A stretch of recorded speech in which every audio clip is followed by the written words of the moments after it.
안녕하세요. 일정이 좀 많이 지연됐는데요. 가급적이면 맞춘 원래 예정된 시간에 끝나기 위해서 노력은 할까 생각 중인데 언제 끝날지 모르겠네요. 자, 제 얼굴은 아시나요? 네. 저 몇 년 전 얼굴인데 지금에 비해서 조금 더 젊었나요? 똑같나요? 네. 예, 알겠습니다. 우리가 이제 인터넷 강의를 통해서 좌우 만났을 때는 한국어의 개혁 개방 과정에 대해서 공부를 했었어야 했는데 제대로 공부를 했나요? 네. 이 중에서 이제 제 강의를 듣고 카이스트에 지나간 친구들 몇 명 이야기를 들어보니까 하여튼 근대 이야기를 한 것 같은데 기억은 잘 안 난다 이런 친구들이 있던데 여러분들 안 그렇겠죠? 네. 자, 그래서 인터넷 동영상 강의로 한국어의 근대화 과정에 대해서 10주차 강의를 했었고요. 오늘은 그냥 제 얼굴 보는 걸로 충분히 의미는 있다고 생각하는데, 원래 실존하는 인물이었구나, 이런 걸 확인할 수가 있을 거고요. 이제 오늘 이야기할 거는 여기 한국의 근대화와 대비가 되는 일본의 근대화 과정에 대해서 조금 살펴볼까 합니다. 여러분들 중학생도 있고 고등학생도 있죠? 네. 예, 고등학생 언니들, 오빠들 일본 역사에 대해서 학교에서 배워본 사람 손 들어봐요. 어떤 거 배웠나요? 저 앞에 있는 학생?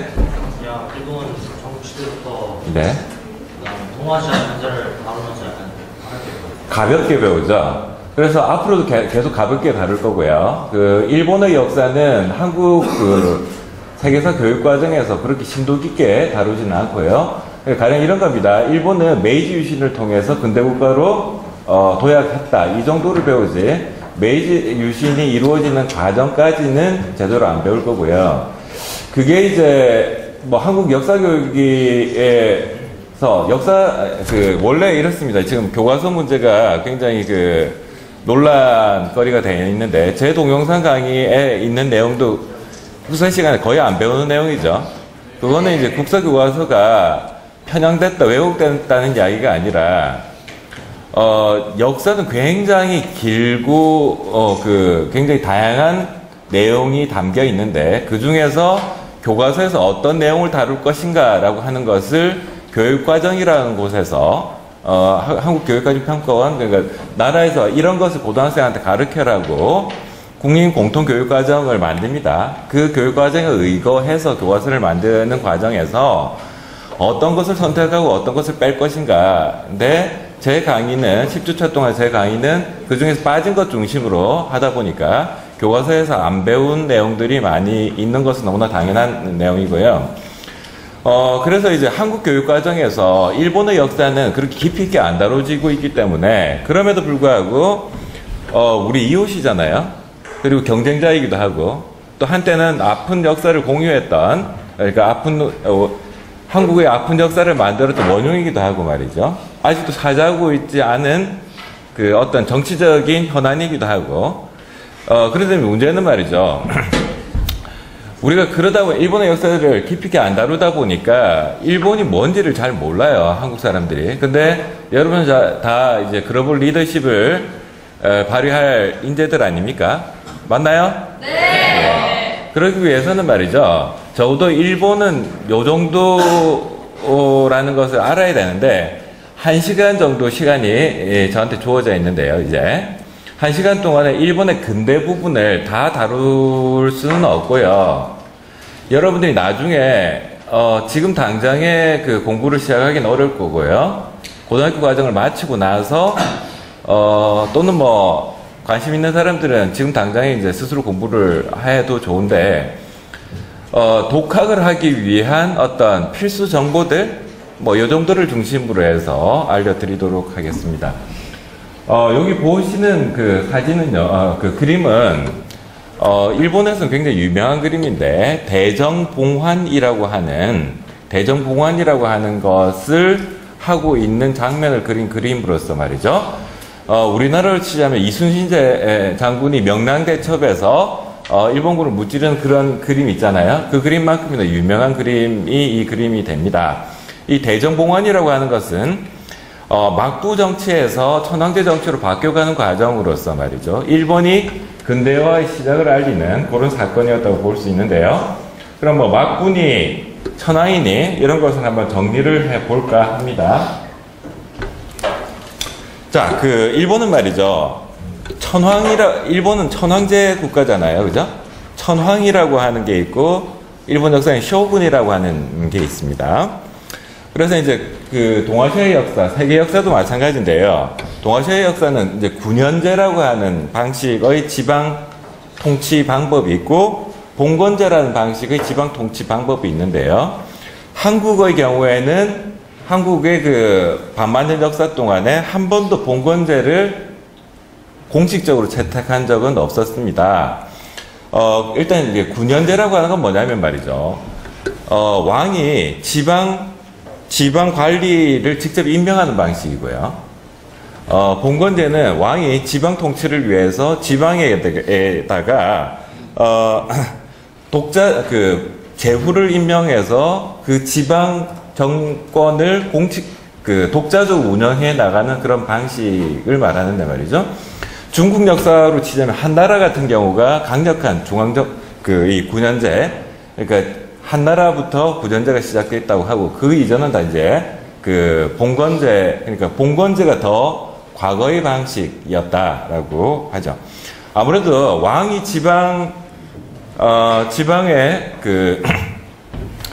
지방관을 왕이 직접 임명한다는 건 그만큼 지방에 대한 영향력이 왕이 더 강력하다는 이야기겠죠. 군현제라고 하는 것이. 그래서 군현제의 경우 중앙집권적인 정치 체제라고 하고요. 봉건제라고 하면 지방 분권적인 정치 체제라고 할 수가 있습니다. 조선의 경우는 말이죠. 조선의 경우에는 완전한 독립국가라고 볼 수 있느냐, 라고 했을 때 좀 애매한 부분이 있는 것이, 조선의 왕들은 말이죠. 줄곧 명나라나 청나라로부터 책봉이라고 하는 걸 받게 되거든요. 그러니까 그게 임명을 받는 게 아니라, 그러니까 너 왕해. 중국 황제가 너 왕해 이렇게 임명을 받는 게 아니라 우리가 이런 사람을 세자로 정했습니다라고 이 중국 황제한테 사신을 보내면 그래 잘 하도록 해라 이렇게 승인을 하는 절차가 남아 있단 말입니다. 그러니까 왕이 이제 뭐 세종이든 세조든 왕이 되게 되면 왕이 되었다는 사실을 청나라 황제한테 보고를 하고, 그런 청나라 황제가 그러면 왕 잘 다스리라 이런 과정을 거치는 것이 이 조선의 왕실이었기 때문에 말이죠. 우리가 지금 생각하는 것과 같이 강력한 전제국가, 대외적으로는 강력한 전제국가였다고 보기 어려운 부분이 있죠. 어쨌든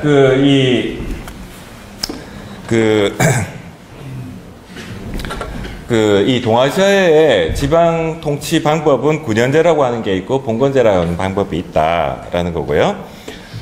그래서 12세기 이전에 교토에 있는 천황정부는 명목상으로 전국을 관장하고 지방관 임명권도 있었다. 그러니까 12세기 이전까지 일본은 군현제를 사용하고 있었다라고 되어 있는데 말이죠. 일본이 동아시아에서 상당히 재미있는 부분이 중국의 경우에는 왕조가 길어야 200년이라고 해요. 한나라 좀 더 오랫동안 지속이 되었고, 진나라 같은 나라 있죠. 진시황이 세웠던 진나라의 경우에는 채 100년도 지속이 되지 못했죠. 거기에 반해서 일본의 천황이라고 하는 것은 지들의 주장, 일본석이라고 하는 역사서, 우리로 치자면 삼국유사 같은 거하고 비슷한 책인데, 일본석에 의하면 일본 천황이 언제 등극을 하게 되느냐면, 일대 천황이 언제 생기느냐면 BC 660년. BC 660년에 일본 천황 가문이 집권을 해서요. 언제까지 지속이 되느냐면 오늘날까지. 그러니까 우리로 치자면 고조선 때부터 지금까지 한 가게가 천황 가게가 되는 그런 나라입니다. 그런데 그거는 이제 약간 약간 신호가 들어가 있는 거고요. 실제 역사에서, 그러니까 일본 학자들이 공식적으로 인정하는 것은 7세기부터입니다. 그러면 7세기라고 하는 게 이제 감이 별로 없을 텐데요. 7세기가 통일신라 시대예요. 그러니까 통일신라 시대부터 지금까지 동일한 왕조가 통치를 한다. 이렇게 생각하면 정말 세계 역사에서 이런 기형적인 나라가 없죠, 그죠? 예, 없어요. 근데 그 비결이 뭐냐면 아무런 실권이 없었기 때문에 그렇다. 이렇게 말하면 워낙에 가령 진시황 같은, 그러니까 진나라의 진시황은요 모든 것을 할 수 있는 무소불위의 권력을 가지고 있었죠. 중국의 황제는요. 그러다 보니까 그 자리를 탐내는 호골들이 너무 많았어요. 그런데 일본의 천황이라고 하는 존재는 일본 내에서 아무런 실권이 없는 거예요. 그러니까 어떤 의미냐면 일본의 천황은 언제 사람으로 바뀌느냐면 1945년 전쟁이 지고 나서 나는 사람이라는 선언을 합니다. 쇼와 천황이라는 사람이 말이죠. 그게 굉장히 일본 그 정신사에서 큰 영향을 줍니다. 천황이 사람이었다니. 그러니까 일본 천황은요, 그러니까 정치적인 군주라기보다는 무당에 가깝습니다. 그러니까 여러분들 그 역사 배울 때 제정 일치 시대 뭐 이런 거 들어봤죠? 그 무당이 정치 권력자다 이런 거 있잖아요. 그러니까 일본 천황은 정신적인 지주로서, 그러니까 어떤 정신계를 지배하는 일종의 신앙의 대상 이렇게 보시면 되겠습니다. 그러다 보니까 아무나 신앙의 대상이 볼 수 없잖아요. 이 가게는 신의 가게입니다. 물론 일본의 신은 10만 명이 있어요. 10만 명이라고 해야 될지는 모르겠지만 그러니까 전쟁하다가 죽으면 다 신이 됩니다. 전쟁하다가 죽은 그 신들이 모셔진 사당이 뭐죠? 신사인데 그 신사 중에서 일본을 위해서 산화한 신들이 모셔진 사당, 우리로 치면 현충원과 같은 곳, 야스쿠니 신사입니다. 거기가. 예. 그러니까 참 그 일본 사람들도 이상하게 말이죠. 제2차 세계대전 때 야스쿠니 신사의 2차 세계대전 전범들도 다 일본을 위해서 죽은 사람들이 야스쿠니 신사에 다 모셔질 거 아니에요? 그 과정에서 조선 사람도 몇 명 있었어요. 그러니까 조선 사람이 징병이라는 거 들어봤죠? 징병 돼가지고 끌려가다가 가메가제 도쿄다 이런 데서 원치 않게 죽게 됐는데, 그렇게 해서 죽은 사람도 야스쿠니 신사에 묻혀서 일본의 신이 돼버렸어요. 그래서 그 가족들이 그거 빼달라고 말이죠. 끌려간 것도 억울한데 왜 우리 선조님 야스쿠니 신사에 있어야 되냐 이렇게 빼달라고, 그런 그 해프닝도 일어나곤 했었죠. 그래서 일본에서 이 막부 체제, 그 쇼군이라고 하는 게 등장하기 시작하는 게 12세기 말이라고 하는데, 여기 안 보이네요. 12세기 말에 사무라이 세력, 이건 무인 집단이잖아요. 이 사무라이 세력이 실권을 장악하게 되고요. 사무라이단의 그 무사단의 우두머리가 각 지역의 영주로서 세습적으로 통치를 하게 되고요. 이 쇼군이라고 하는 그 장군이죠. 쇼군이라고 하는 무사단의 우두머리가 설치한 막부가 중앙정부를 형성하게 되는 이런 일본만의 어떤 독특한 정치 체제를 구축하게 되는데요. 그래서 그럼 천황이 있는 곳, 교토에 천황이 있는데 말이죠. 교토에 있는 천황 쪽에도 신하들이 있어요. 그 신하들을 조정이라고 했고요. 조정. 우리도 조정이라는 말 쓰잖아요. 천황이 있고 조정이 있고요. 교토에는. 그리고 막부가 있으면 그 막부에도 막부의 신하들이 있어요. 그러면 정치적으로는 누구의 영향을 받느냐면 막부 사람들이 정권을 장악하고요. 천황 쪽은 아무것도 없고 말이죠.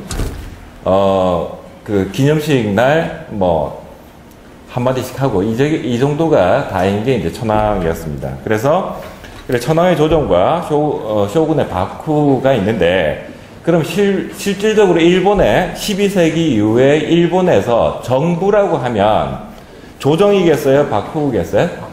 박후우가 일본의 정부 구실을 하게 됩니다. 그래서 천황은 주로 이제 상징적인 종주적 기능을 하게 되고요. 일본은 개국한 천조 대신의 직계 부회로서, 이 천조 대신이 귀신입니다. 신이죠, 신. 부회로서 또 사제로서 신계와 인경계를 연결하는데 일종의 신도의 그 대사제장이다. 이렇게 제정일치 시대의 그 정신적인 무당 대장이다. 이 정도로 이해하시면 되는 게 천황이었다라는 겁니다. 그래서 여러분들 그 신사라고 하는 거 잘 아시죠? 한국 역사에도 어두운 역사 중에 하나가 그 신사 참배 문제가 있었잖아요. 그리고 이 신사가 어떤 거냐면 말이죠. 일본의 이 신도라고 하는 일본 사람들한테 신도가 종교냐라고 물어보면요. 종교 아니다라는 사람이 대부분입니다. 그러니까 신사 참배는 그 일본의 기독교인들이 한 2% 정도 된다고 하는데요. 2% 맞나요? 없죠? 근데 그 2%의 일본 그 기독교 교인들 중에도 절반 정도는 신사 참배를 하는 기독교 교도들이고 또 절반 정도만이 신사 참배를 안 하는 교도가 되는데 일본의 신사의 구조는 좀 재밌는 게 말이죠.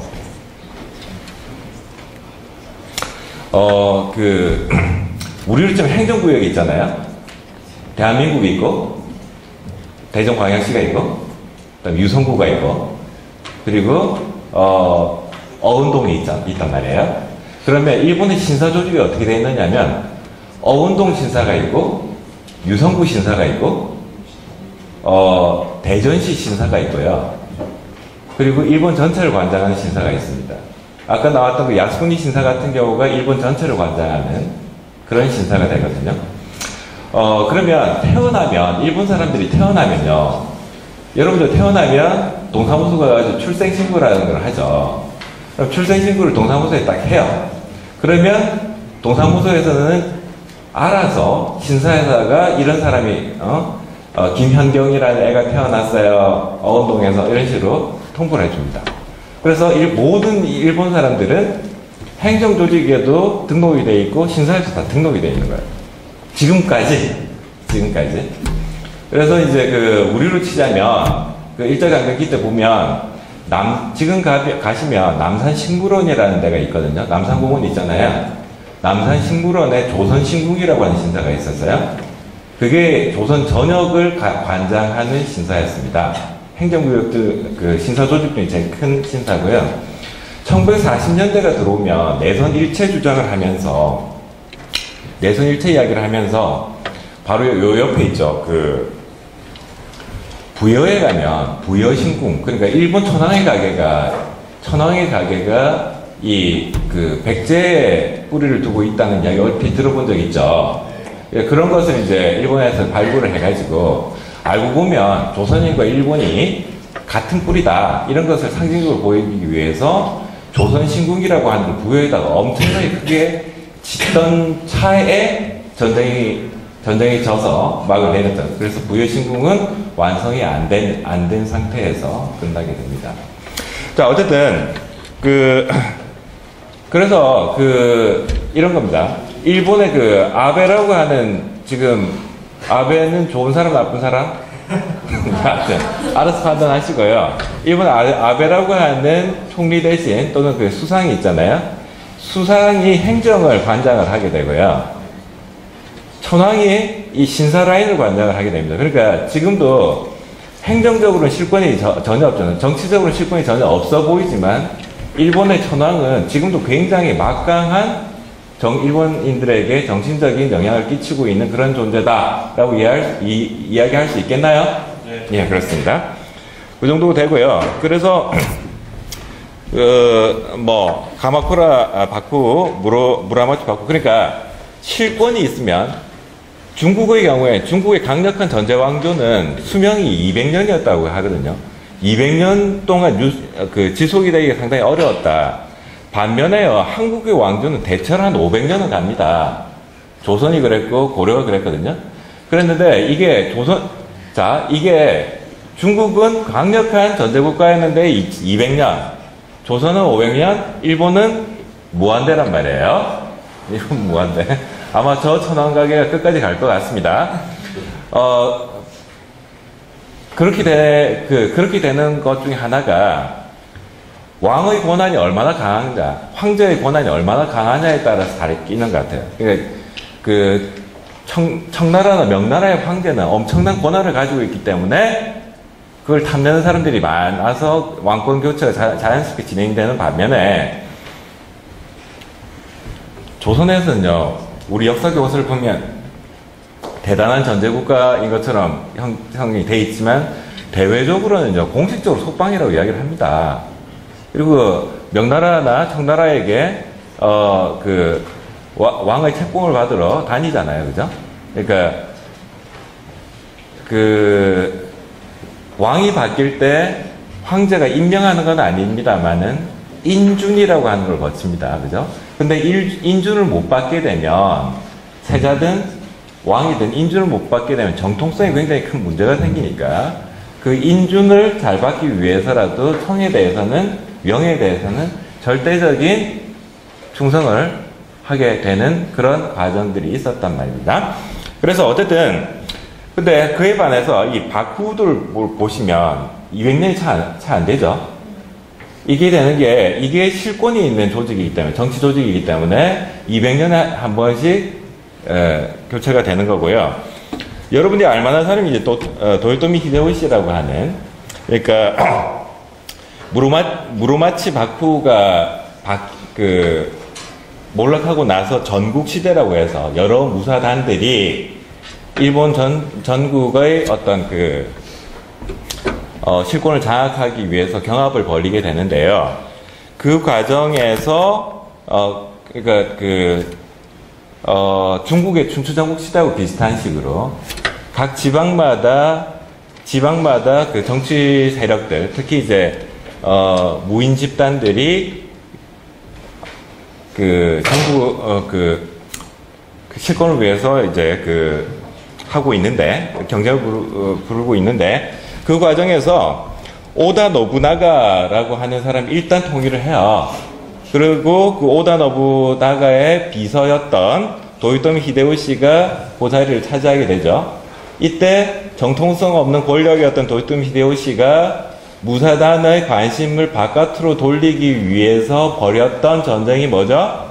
임진왜란이었다. 아주 잘 알고 있군요. 그러다가 결국은 도요토미 히데요시가 죽으면서, 임진왜란 중간에 죽습니다. 죽으면서 도요토미 히데요리라고 하는 자기 아들한테 충성을 해달라고 자기 오른팔이었던 도쿠가와 이에야스한테 부탁을 하는데 말이죠. 이 도쿠가와 이에야스가 배반을 때리고 자기 나름의 막부를 세우려고 하게 되죠. 요 과정을 말이죠. 요 과정이, 혹시 여러분 대망이라는 소설 읽어본 사람 있나요? 혹시 손들어 보세요. 요 과정 그려놓은 거죠. 대망이라는 소설이. 시바 요타로라고 하는 사람이 쓴. 그것도 시간 날 때 한번 읽어보시면 참 좋은, 그러니까 리더십이나 이런 걸 기르기 위해서 괜찮은 책인 것 같고요. 그리고 여기서 이제 도쿠가와 이에야스가 나중에 이제 마지막, 그러니까 초안제에서 항오와 유방이 전쟁을 벌이듯이 마지막 전쟁이, 전국시대의 마지막 전쟁이 세키가하라 전투라고 하는 거. 이 세키가하라 전투에서 도쿠가와 이에야스가 승리함에 따라서 도쿠가와 박부가 생기고, 그게 1600년이고요. 이 1600년에 생겼던 도쿠가와 박부가 언제까지 지속이 되는, 한 300년 정도 지속이 됩니다. 250년이네요. 1850년대까지 지속이 되는 그게 이제 도쿠가와 막부. 그러니까 이제 메이지 유신 이전 직전 단계의 일본 막부는 도쿠가와 막부였다. 이렇게 보시면 되고요.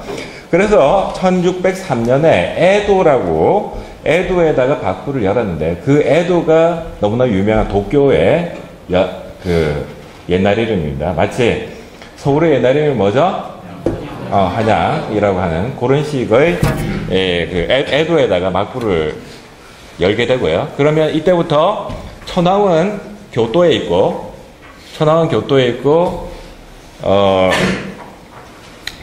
그 쇼군은 도쿄에 있는 그 정부는 어디라고요?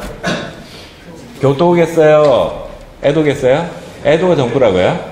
에도가 사실상 왕조의 구실을 하고 있는 그런 것이다라고 하는 거죠. 그래서 이제 그 바쿠르를 열고 조정으로부터, 이 조정이라는 게 천황으로부터 말이죠, 쇼군이라고 하는 칭호를 얻는데, 이 쇼군은 정의 대장군, 세이타이 쇼군이라고 하는 것은 약칭인데, 이게 왕이다 이렇게 보시면 됩니다. 천황은 무당이고 쇼군이 왕이다 이렇게 보시면 되죠. 근데 이 왕은 조선의 왕하고는 상당히 성격이 다 다른데 말이죠.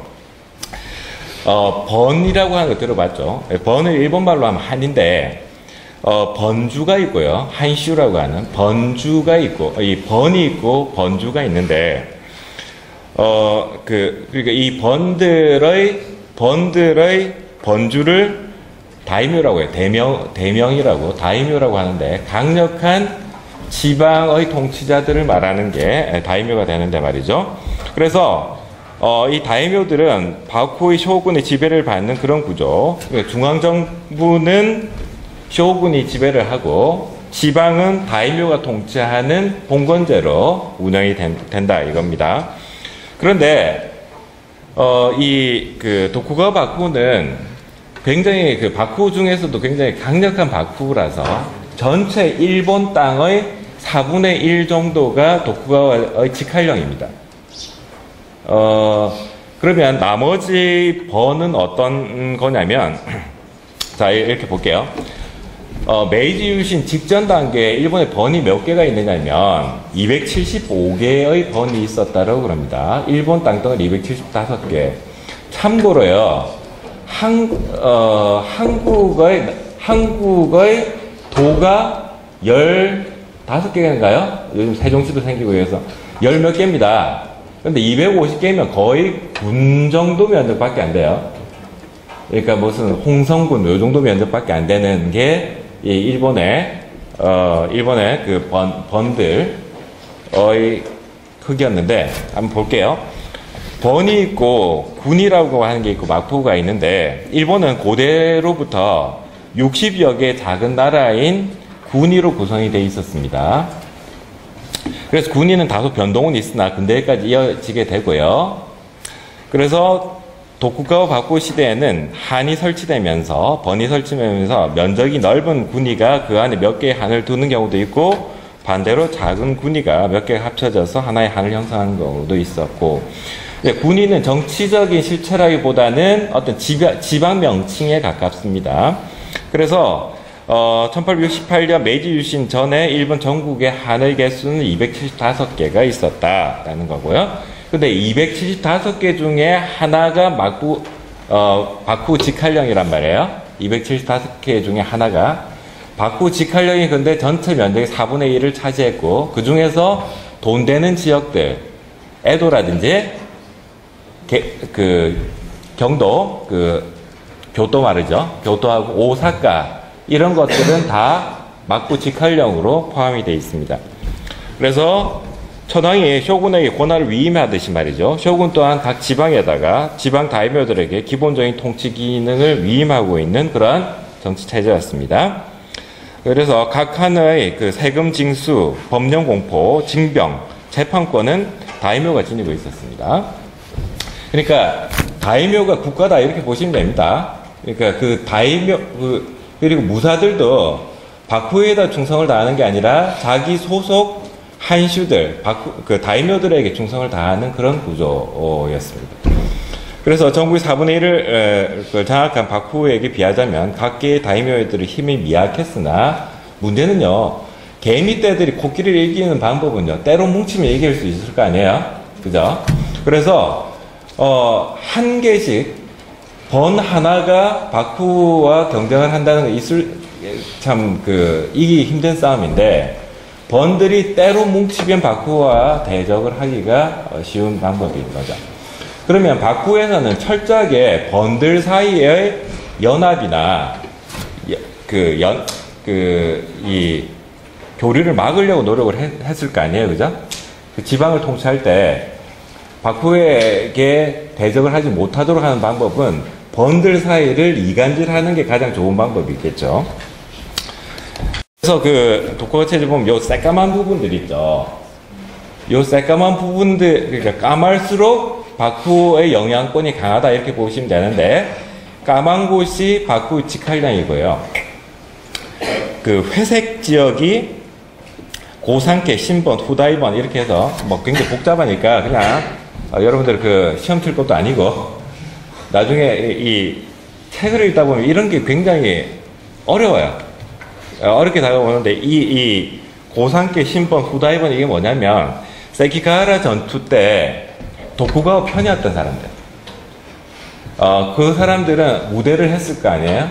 그러니까 영지도 넓혀주고, 그 도쿠가와 딸도 내려줘서 혼인도 맺어주고 이렇게 해서 도쿠가 막부와 친한 번들이 회색이고요.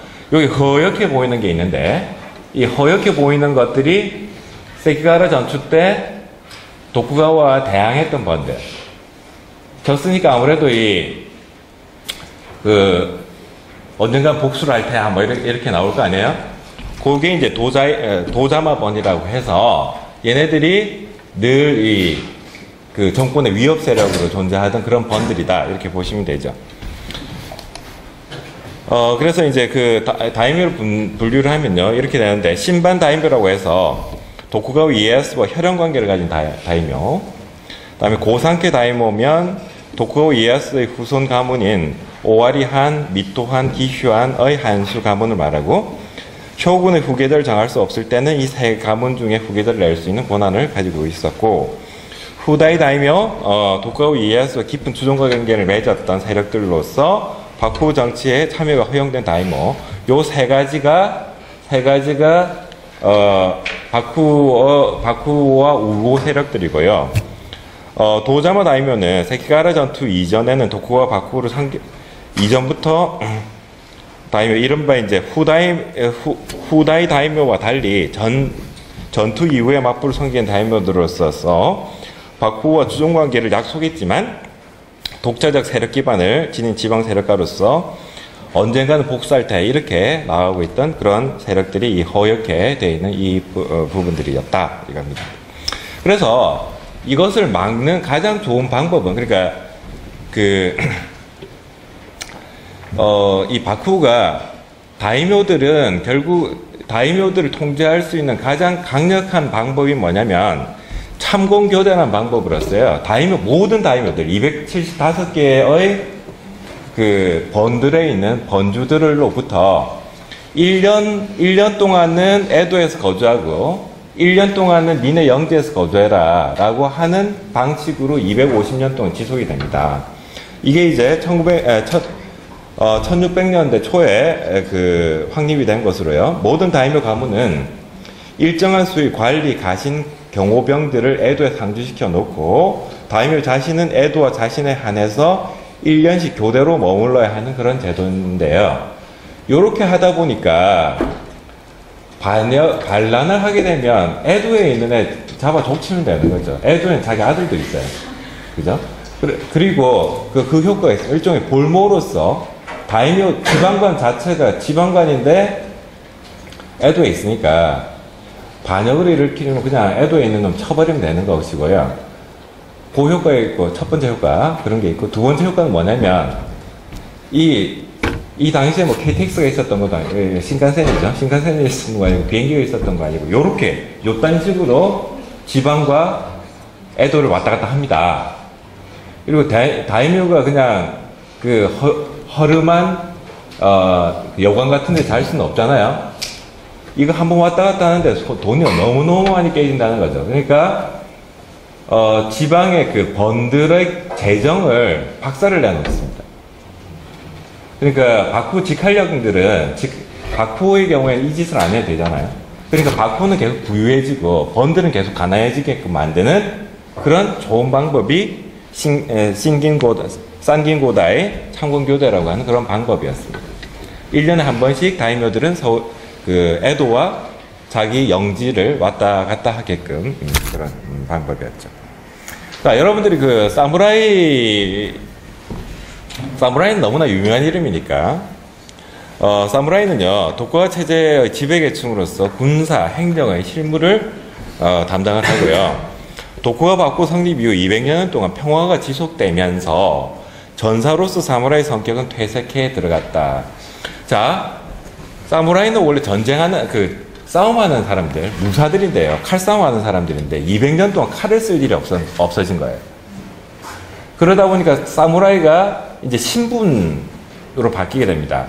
그러니까 전사로서의 전사로서의 기능은 점점 퇴색되고 평화가 너무 오랫동안 지속이 되니까 이제는 그 세습적인 신분의 위치로 바뀌게 되는데요.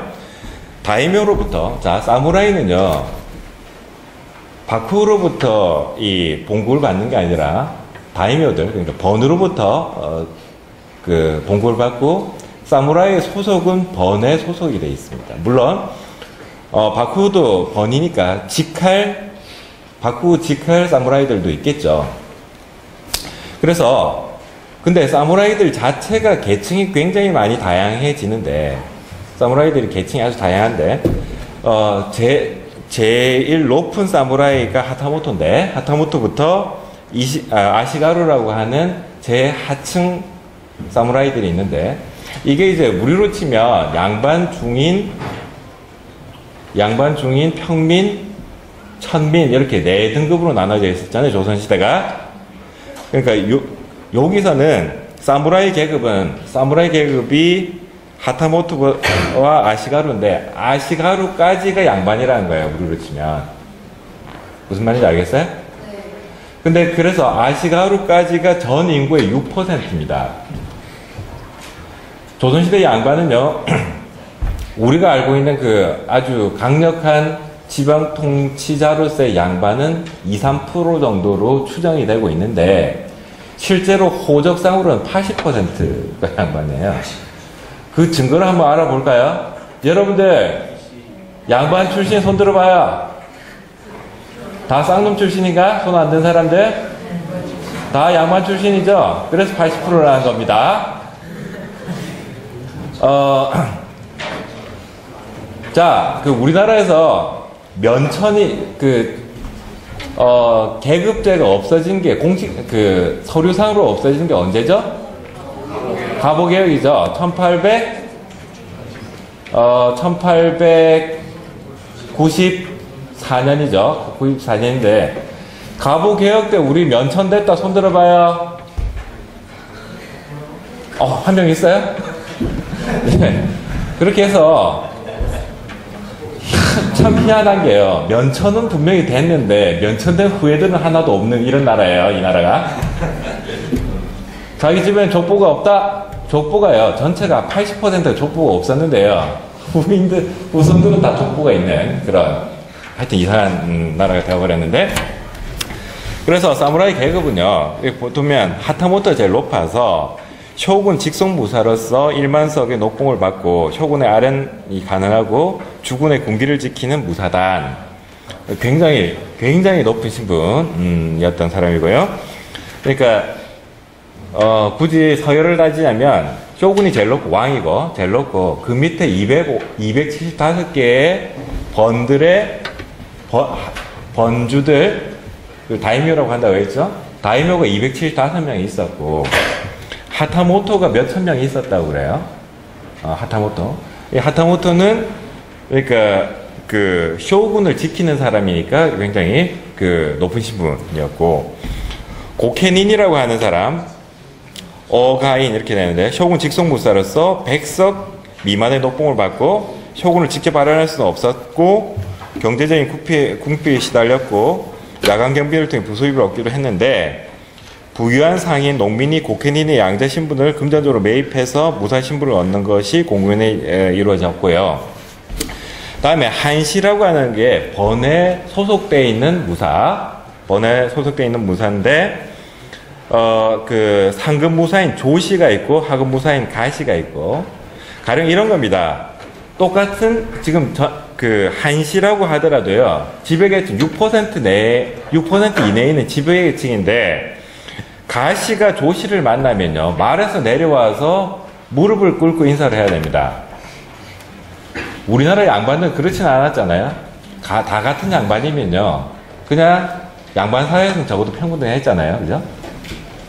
자, 그래서, 그리고 고시는요, 향사라고 하는 건데, 농촌 토착무사로서, 또는 토착농민으로서 무사 대우를 받는 그런 사람들을 고시라고 하는데, 그리고 아시가루라고 하는 게 최하층 무사인데, 일종의 고병인데, 얘들은 말을 못 타요. 그러니까, 말을 못 타서 아시가루가 되는 게 아니라, 아시가루의 후예이기 때문에 말을 못 하는 겁니다. 자, 이렇게 보시면 돼요. 하타모토가 아시가루보다 훨씬 그 높은 신분의 사람이잖아요. 그러면 이게 전쟁이 한창 1600년에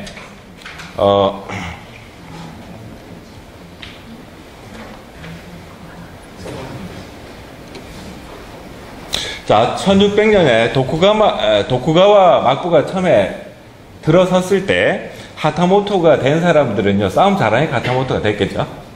예. 그런데 그 다음부터 250년 동안 하타모토는 세습이 되는데요. 하타모토 계속 세습이 되면 그 다음부터는 요즘 금숟가락 이야기 많이 나오지만 원래 정주영 그 할아버지가, 돌아가신 정주영 할아버지가 현대를 일으켰을 때는 최고의 경영자이기 때문에 현대를 일으켰을 거 아니에요. 세습됐을 때는 검증이 안 되잖아요. 마찬가지로 하타모토의 후에도 250년 전에 우리 할아버지가 싸움을 잘했다는 거지, 지금 싸움을 잘한 게 아니에요. 그죠? 그냥 단지 조금 속되게, 지금 일본 이야기 하니까 일본말로 하자면 가오를 잘 잡는 사람이다라고 되는 겁니다. 지금 일본 이야기 하고 있어요. 그래서 그 하타모토라는 그 가오를 잡고 있었던 것이지, 실제로 아시가루보다 훨씬 싸움을 잘했던 그런 사람은 아니다라는 그런 거죠. 그래서 항상 반란은 어떤 사람이 일으키느냐면, 지배계층에 있지만 권력에서 소외된 사람들이 반역을 일으킵니다. 자, 그러면 그 가령 이제 말이죠, 5.18은 그 민주화인데 5.16 군사정변 일으켰잖아요, 박정희가. 그때 박정희보다 높은 사람이 굉장히 많았을 거예요. 박정희 그때 별이 몇 개죠? 2개였던 사람이고요. 우리 가보개혁 때, 우리 수업에도 언급을 했지만, 가보개혁 때 주도 세력들이 대체로 보면 차관급이었다고 했죠. 참판급, 켜판들이 혁명을 일으켜요. 기다리면 되는데 왜 혁명을 일으켜? 정권의 중심에서 소외되는데 여전히 상층부에 있으니까 혁명을 일으킬 수가 있는 건데, 메이지 유신 누가 일으키느냐면 고시하고 아시가루가 일으켜요. 여러분들이 잘 아시는 그 이토 히로부미는 알 거 아니에요? 이토 히로부미가 어떤 사람이죠? 우리는 기억을 어떻게 하느냐면 안중근 의사한테 총 맞아 죽은 사람, 이렇게 기억을 하는데 말이죠. 그 사실인데 왜 총 맞아 죽었느냐면, 이토 히로부미는요, 일본에서 수상만 4번을 합니다. 일본의 헌법을 제정한 사람이고요. 수상만 4번을 하는데, 원래 이토 히로부미 출신은요, 농민이에요. 요급도 안 돼요. 요급도 안 되는데, 나중에 아버지가 아시가루의 양자로 들어가가지고 아시가루가 됩니다. 아버지가 아시가루 양자가 돼서. 그래서 아주 하층 무사 집단 소속이었던 사람이고요. 나중에 이제 여러분들이 꼭 한번 읽었으면 좋은 책이 료마가 간다.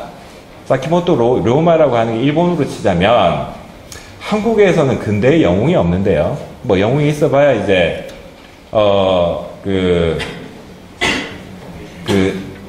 원흉을 처단한 사람들, 뭐 이런 사람이 영웅이 되잖아요. 김구라든지 안중근이라든지 이런 사람들이 근대의 영웅인데, 일본의 근대의 영웅들은 일본의 근대를 만들어가는 사람들이 일본 근대의 영웅이 되는데 말이죠.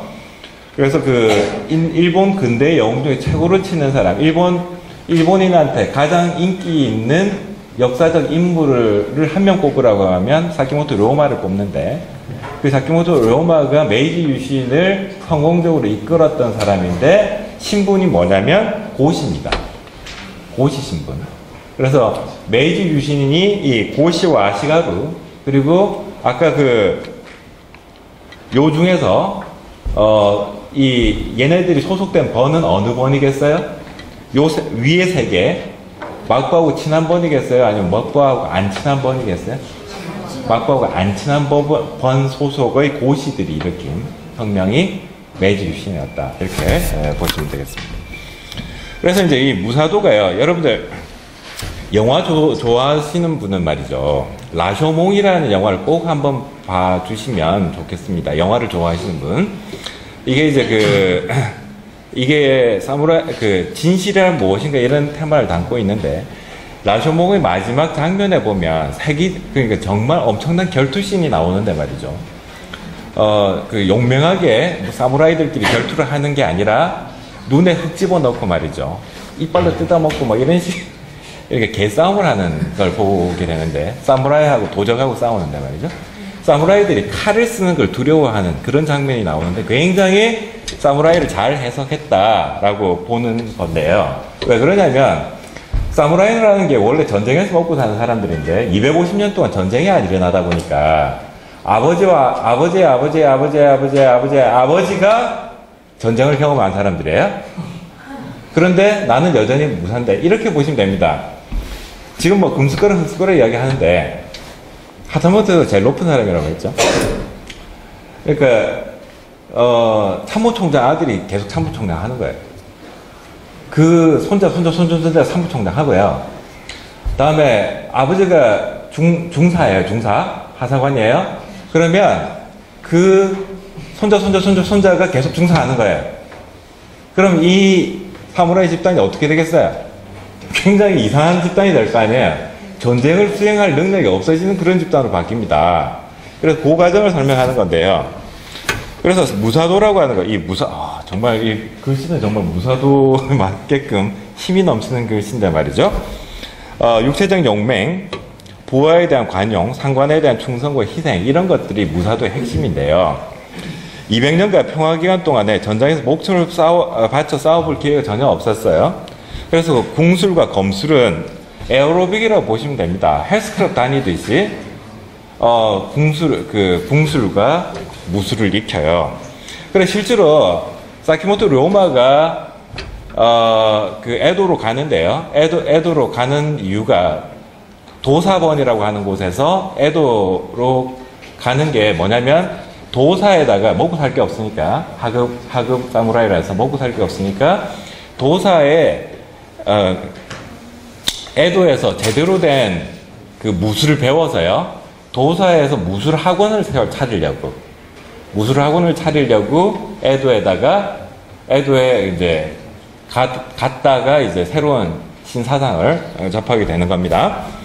그래서 1년마다 에도 한사이를 오가는 다이묘를 호위하는 임무 외에는 뚜렷한 임무가 없었습니다. 그래서 웬만한 도둑대들이 습격을 하더라도 사무라이가 무술 능력이 너무나 떨어져서 평화가 너무 오랫동안 지속돼서 막기가 역부족인 그런 상태까지 왔다라는 겁니다.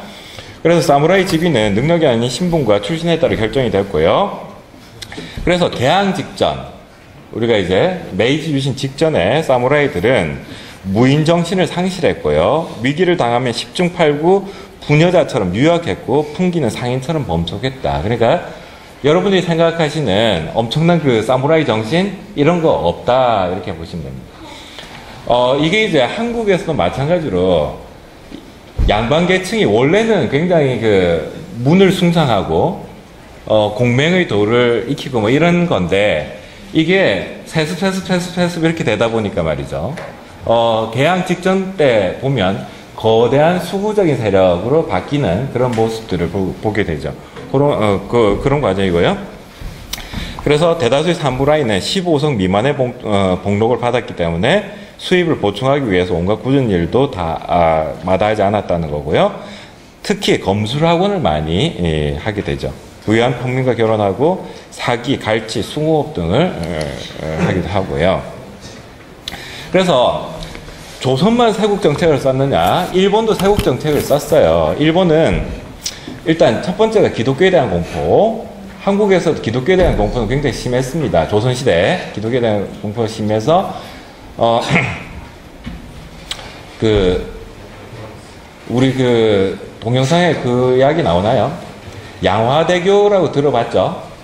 그 당산철교를 지나면 그 양화동이 나오는데, 그 양화대교를 지나면 양화진이라고 하는 곳이 나오는데, 양화진에 보면 절두산 성지라고 하는 이름이 나오는데, 여러분 한자를 아시면 절두산이라는 지명이 얼마나 무시무시한 지명인지를 직관적으로 아실 건데, 절이 어떤 절을 자른다는 거죠. 절두면 뭐예요? 머리를 자르던 절두산이에요. 그러니까 양화대교 지나서 양화진이라는 곳이 절두산인데 머리를 자르던 지역이에요. 누구 머리를 잘랐느냐면 가톨릭 신자들 머리를 자르던 곳이라서 그 절두산 성지가 가톨릭 성지인데 말이에요. 거기에 가톨릭 신자들이 잔뜩 그냥 목이 다 잘려져 나가죠. 작두로. 작두로 이제 잘려져 나간 그런 곳이 있고요. 그래서 그리고 은유출이 심각했다. 이 경제적으로 이 유럽 열강들과 무역을 하다 보면 사치품을 사기 위해서 일본 경제가 파탄이 난다. 이런 이유에서 도쿠가와 박부에서 기본적으로 외국과 교류를 막았습니다. 막았는데 딱 한 나라한테만 교류를 허용해 줬는데 그게 어느 나라? 네덜란드하고 교류를 허용해 줬습니다. 그래서 요즘에는 화란이라는 표현을 잘 안 쓰는데 네덜란드를 화란이라고 하잖아요. 마치 네덜란드를 화란이라고 하면 굉장히 촌스럽죠. 근데 왜 너네들은 잉글랜드를 영국이라고 그러니? 영국은 안 촌스럽죠. 화란이라는 표현도 원래 안 촌스러운 표현이거든요. 그래서 예전에는 다 이름을 바꿔 불렀어요. 그러니까 아메리카를 미국이라고 하고요. 잉글랜드 또는 그레이트 브리튼, 유나이티드 킹덤 이런 나라를 영국이라고 바꿔 부르고 프랑스를 뭐라고? 불란서. 프랑스 파리라고 부르는 게 어딨어? 한국을 서울이라고 부르나? 아니 그리고 그렇게 따지면 우리도 대한민국이잖아요. 대한민국을 외국인들은 뭐라고 불러요? 코리아라고 부르죠. 몰락한 왕조. 600년 전에 몰락한 고려라는 왕조로 이름을 부르고 있습니다. 그래서 네덜란드를 화란이라고 불렀는데, 그래서 메이지 유신 이전에 조선과의 큰 차이점이라면 난학이라고 해서 네덜란드를 공부하는 학문이 존재했다. 그러니까 우리가 실학 배울 때, 조선에서 실학 배울 때 일본에서는 난학을 배우고 있었어요. 네덜란드 학문. 그래서 나중에 후쿠자와 유키치 이런 사람 있죠. 일본 만행짜리 지폐, 우리로 치면 10만원짜리 지폐에 얼굴이 들어가 있는 후쿠자와 유키치가 원래 난학자입니다. 난학자. 그러니까 얘가 메이지 유신 이후에 새로운 세계를 배워야 된다 이랬을 때 영어 공부를 시작을 하는데요. 지금하고 굉장히 거꾸로 되죠. 영어를 어떻게 배우느냐면 네덜란드 말로 배웁니다. 그러니까 영어 책을 네덜란드 사전 가지고 네덜란드 사전 가지고 영어 책을 읽기 시작해요. 요즘은 네덜란드 말 배우려면 한국 네덜란드 말 사전은 없을 거예요. 그죠? 본 적 있어요? 그러면 네덜란드 영어 사전까지 배워야 되잖아요. 일본에서는 당시에 난학이 있어서, 그러니까 난학이 있었느냐 없었느냐, 주로 이제 난학을 왜 배웠느냐면 의술 때문에 배웠다고 그래요. 서양 의술 때문에. 그리고 상업 때문에 난학을 배웠다라고 합니다. 그래서 이제 이때 우리 강의 시간에 잠깐 언급이 되는데, 됐었죠? 기억 다 나죠? 생생하게. 그래서 매튜 페리라고, 기억이 안 나면 다시 처음부터 다시 보세요. 네. 유튜브에 들어가면 다시 볼 수 있으니까.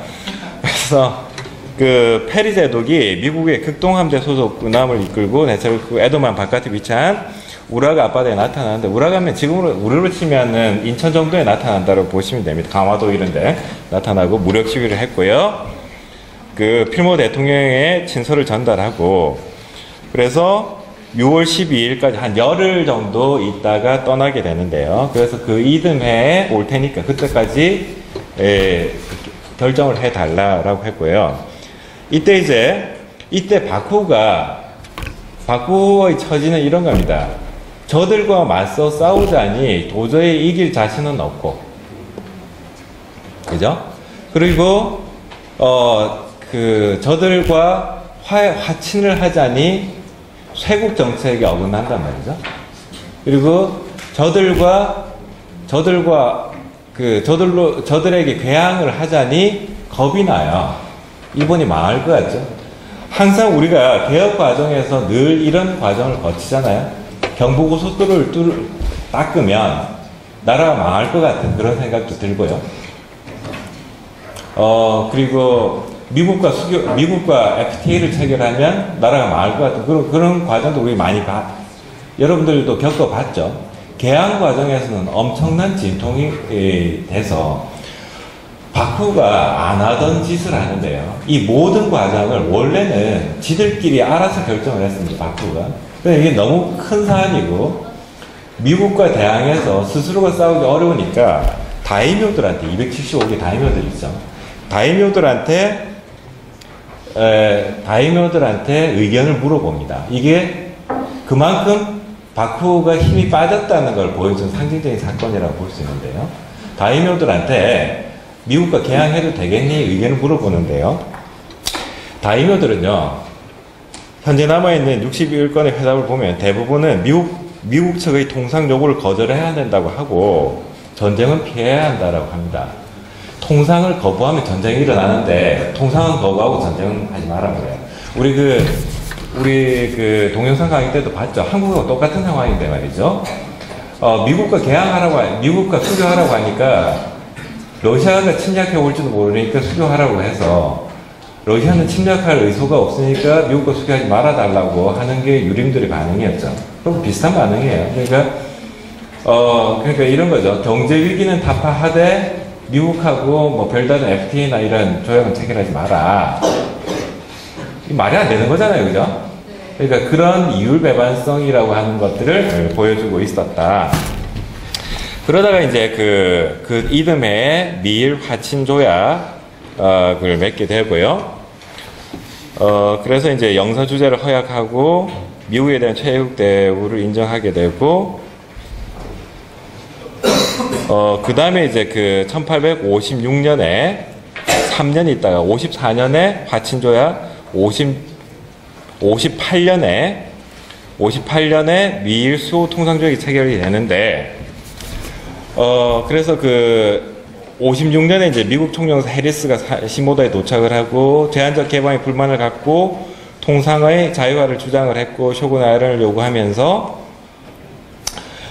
그 해리스가 쇼군의 회담이 성사되었고요. 바쿠는 개국 요구를 수용해서 바쿠와 통상 교섭이 시작이 되는데 57년에 초안을 합의하게 되고요. 유력 다이모들에게 전면 개방에 대한 의견을 물어보는데 이것도 역시 바쿠가 안 하던 짓을 하게 됐고 일부 개국에 반대하는 주장도 있었지만 대부분 조약 체결의 불가피하다는 입장을 보였고 다음에 58년 2월에 미일수 통상조약을 체결하게 되는데 체결 약속을 하게 되고요. 바쿠 내에서도 반대 의견이 개진되자 바쿠 책임자 호타 마사요시는 조약 체결에 대한 부담을 덜기 위해 천황의 직허를 구하는데 이게 250년 도쿠가와 막부 중에 유일하게 최초로 천황에게 정치적 사안의 의견을 물어봐요. 망조가 있었단 말이에요. 원래 천황은 그런 거 하는 사람이 아니거든요. 조약을 체결할 때 천황은 허수아비 같은 존재예요. 그냥 신이에요, 신.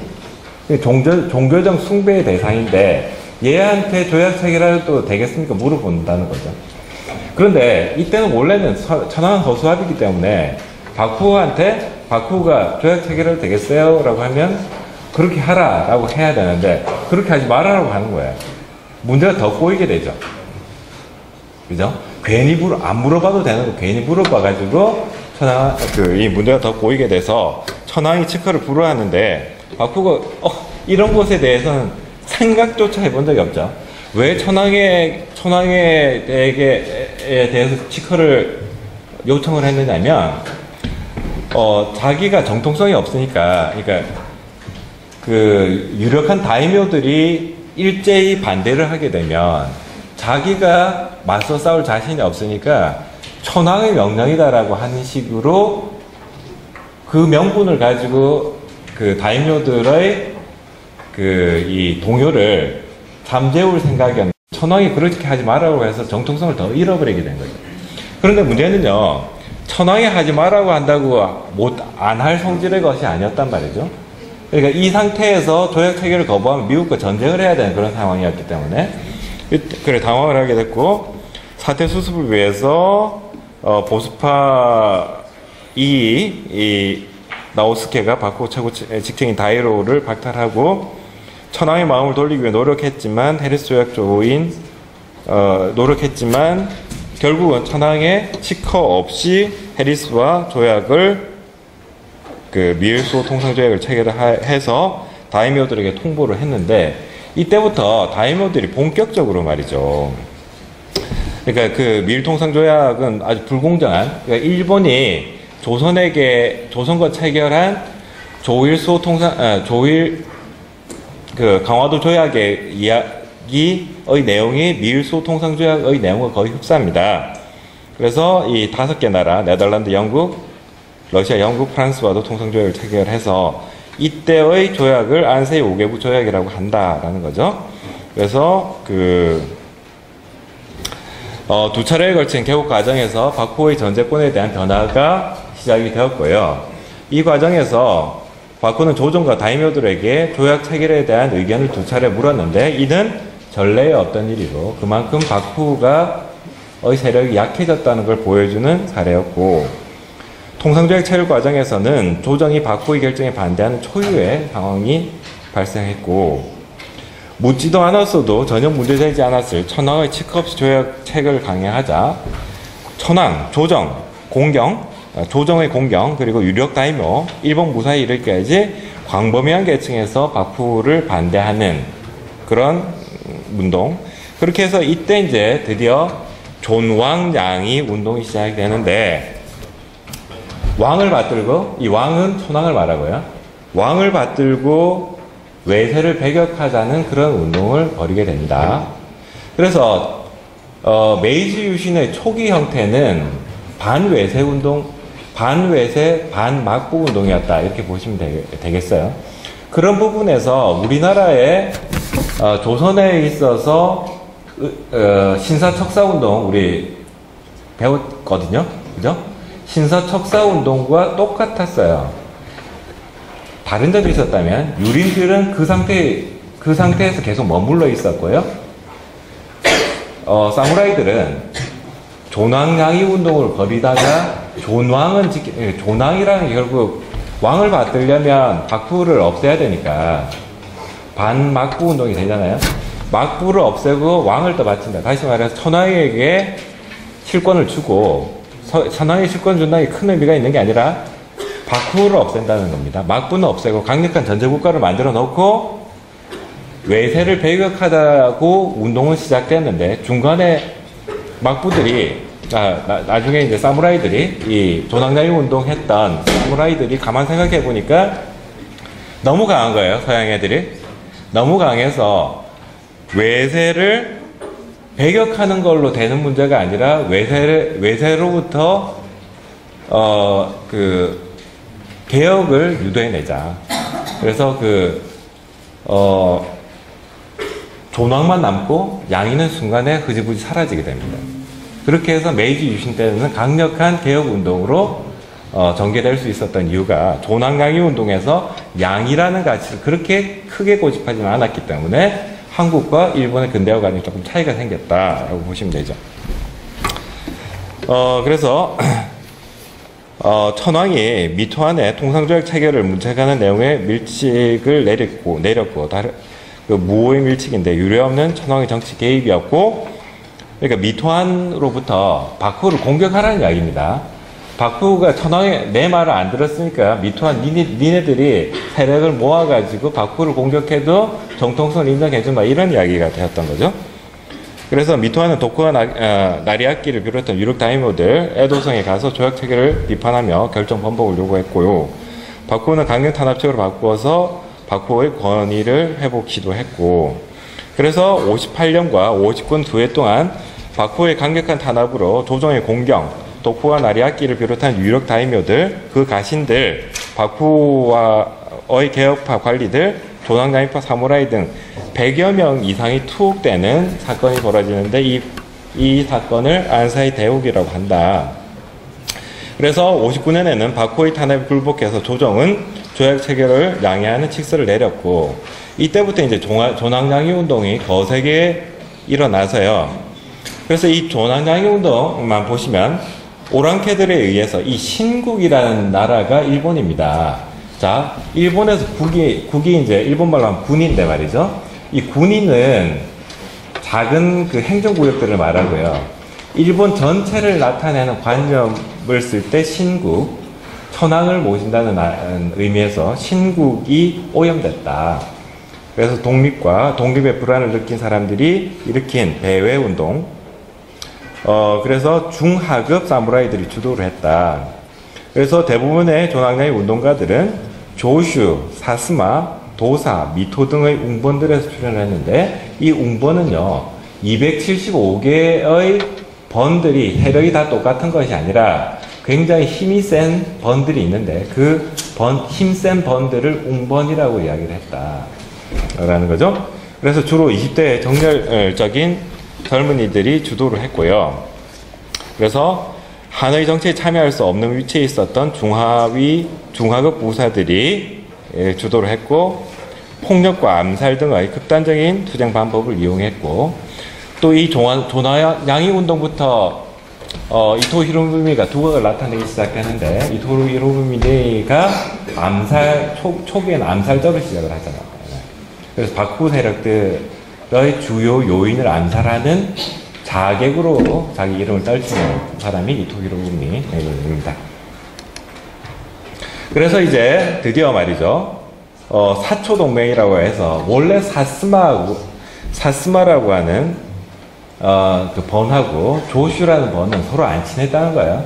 서로 맨날 싸움박질하는 그런 번이었는데, 이 두 웅번이 합치면 박후하고도 대적을 할 만하다라고 해서 사스마와 조슈, 그러니까 그 서로 적대시하고 있던 이 두 번의 연합을 통해서, 마치 이 비유가 적절한지 이건 가령 이런 거예요. 사스마하고 조수의 관계는 지금 우리나라의 전라도와 경상도의 갈등이 한 1000배 정도 되는 갈등이 있다고 생각하면 볼 수 있잖아요. 거의 너 조슈니? 이러면 막 그냥 조슈라는 이유만으로 죽임을 당할 수도 있는 그 정도의 갈등? 그런 애들을요, 연합을 이끌어냅니다. 그 연합을 이끌어낸 사람이 이제 여러분이 나중에 꼭 읽어야만 되는 책, 사키모토 료마가 이 두 사이에 연합을 이끌어내서 결과적으로 대정봉을 이끌어내는 사람이 사키모토 료마라는 사람이 됩니다. 그래서 박후에 대한 도막파의 군사적 우위를 확고히 하는 그런 계기가 되었고요. 그래서 1867년 교슈 사스마 도사한에서 천황을 중심으로 한 신정부 수립을 결정을 하게 되었고요. 7월 달에 사키모토 료마를 중심으로 한 도사한의 지사들이 평화적 정권 이양을 위한 계획을 수립했고, 이게 또 재밌어요. 도쿠가 가문은요 이런 거예요. 그래, 나 일본 통치 안 해. 대신에 일본 땅의 4분의 1이 지 거예요. 일본 땅의 4분의 1이 그 도쿠가와 가문의 직계 영지란 말이에요. 그리고 유력한 지역들, 오사카라든지 에도라든지 다 자기가 다 장악하고 있는 지역에서 처음에는 말이죠, 너의 영지는 보존해 주마. 그러니까 정권을 내놔라 라고 하니까 그래 이렇게 해서 정권을 다 내놓습니다. 그 정권을 내놓는 게 대정봉환이라고 하는 거죠. 그래서 그 도쿠가와문은요 쇼군에서 물러나서 정권을 조정에게 바치고 다이묘의 위치로 돌아가고, 그러니까 일본의 4분의 1을 장악하고 있는 번어의 다이묘로 돌아가겠다 이겁니다. 돌아가고 상하 야원의 의서원을 두고 상원은 공경과 다이묘, 하원은 사무라이에서 서민에 이르기까지 인재를 뽑아 의관으로 할 것. 다시 말해서 의회를 설치하겠다. 이런 거를 통해 가지고 교도를 중심으로 바쿠와 도마파의 결전이 준비되는 가운데 사키모토 료마의 활약으로 도쿠가와 요시노부가 통치권을 천하게 바치는데 동의를 하게 되었고, 그것이 대정봉환인데요. 그러니까 이 대정봉환 이후에는 천황이 1868년을 메이지 원년으로 삼았고, 그 메이지 원년 이후에 천황과 조슈, 사스마 중심의 도막파 사무라이들이 중심이 된 강력한 개혁을 우리는 그 유명한 메이지 유신이라고 하는 겁니다. 그래서 메이지 정부는 사실상 조슈 사스마 연합정부로서 조슈 출신 이토 히로부미가 아주 두각을 나타내는 그런 계기가 되죠. 그럼 왜 사키모토 료마는 없냐라고 하면 대정봉환 직후에 자객에 의해서 죽어버립니다. 근데 이게 사실은요, 이 영웅이 말이죠. 큰 대업을 이룬 다음에, 죽거나, 권력으로부터 이제 물러나는 거 있죠. 그 정치로부터 물러나는 것이 그 역사에 아름다운 이름을 남기는 좋은 방법일 수도 있어요. 이토 히로부미 같은 경우는 말이죠. 일본에서 그 수상을 4번이나 하게 되고, 일본의 그 영웅 중에 영웅이었는데요. 그리고 한때는 일본 천행짜리 집회에 이토 히로부미 얼굴이 있었거든요. 근데 이토 히로부미는 너무 오래 살다 보니까 해코지를 해요. 제1대 조선의 그 대한제국 1대 통감부가 설치됐다가 나중에 총독부로 바뀌잖아요. 그 제1대 통감이 이토 히로부미거든요. 그러니까 양국 간의 역사 갈등의 아주 핵심적인 게, 그러니까 이토 히로부미 천행짜리 집회에 얼굴이 있다가 얼굴이 빠지는 이유가 한국과 중국 정부의 강력한 항의 때문에, 야, 니들 이거 안 빼면 우리하고 같이 친하게, 여러분들 그 이토 히로부미의 얼굴이 들어가 있는 집회 쓰고 싶어요? 그러니까 동양 평화를 위해서 좀 빼달라 이렇게 하는 거예요. 그래서 이제 지금은 빠졌거든요. 지금 빠져 있는 그런 상태입니다. 뭐 이 정도로 해서 이 사람이 그 유명한 사키모토 료마고, 제가 지금 당장에 료마를 간다를 읽으라고 할 수 없는 이유가 이것 때문인데요. 10권을 읽어야 되거든요. 이걸 언젠가는 한번 읽어주시는데, 읽을 때 제일 어려워지는 부분이, 이게 분량이 많아서 읽기 어려운 게 아니라 말이죠. 무슨 한슈가 어떻고 말이죠. 무슨 하타모토가 어떻고 이렇게 나오면 무슨 말인지 몰라요, 이게. 그래서 이걸 읽기 위한 어떤 스스로 학습을 할 수 있는 전제로서 오늘 강의 한번, 나중에 일본 근대사를 공부할 기회가 있다면 오늘 강의를 한 번 더 기억하면 훨씬 더 편안하게 공부를 할 수 있을 것 같다는 그런 기대를 가지게 됩니다. 이런 책들, 료마가 간다, 이토 히로부미에 대해서, 저는 이토 히로부미와 이완용 형제는 꼭 읽어보았으면 좋겠다 이런 생각을 가지고 있는데요. 한때 영웅이었던 사람들이에요. 이완용은 말이죠, 독립신문에서 최고의 충신이라는 소리를 들었었어요. 1890년대까지만 하더라도. 근데 1905년 이후에 매국노로 바뀌거든요. 그러니까 역사에서 착한 사람으로 남기는, 여러분들 완벽한 착한 사람이 역사 속에서 찾기가 상당히 어렵거든요. 완벽한 착한 사람이라면 일찍 죽어야 돼요. 그러니까 이름 더럽히기 전에 죽는 게 좋아요. 어떤 의미에서는요. 그런데 오래 살다 보면요, 헛짓을 하게 되거든요. 가령 말이죠. 우리가 나쁜 사람은요, 지속적으로 나쁜 사람이 되기 전에 감옥에 가잖아요. 그죠? 그리고 우리가 보통은 범죄자다, 나쁜 사람이다라고 하는 이야기는 딱 한 번 잘못한 걸 이야기해요. 그런데 착한 사람을 이야기할 때요, 평생 나쁜 짓 하다가 착한 일을 한 번 했다고 착한 사람을 해줍니까? 가령 말이죠. 친일파가요, 막판에 재산을 사회를 위해서 썼어요. 그럼 이 사람을 훌륭한 친일파라고 해줍니까? 그러니까 그런 것처럼 말이죠. 이게 긴 역사적 관점으로 보자면 착한 사람들에게는 아주 어려워요. 왜냐하면 실수를 한 번도 안 해야 되거든요. 그죠? 판단 미스를 한 번도 안 해야 되는 그런 처지이기 때문에 그렇습니다. 그래서 그 이토 히로부미나 이완용의 평전을 보시면 잘 나갈 때 조심해야 되겠다. 국민적 인기도 없고 뭐 이러고 있을 때 이토 히로부미는 침략자가 됐고 이완용은 자신의 안위를 위해서 나라를 팔아먹었죠. 이러니까 역사에 큰 오점을 남기게 되는 그런 과정들을 공부할 수가 있어서 이런 공부를 조금 해주시면 좋겠고, 언젠가 말이죠. 언젠가 메이지 유신에 대해서, 일본의 근대화 과정에 대해서 공부를 하실 때 오늘의 강의가 조금이라도 도움이 됐다면 기쁘게 생각하겠습니다. 여기서 마치겠습니다.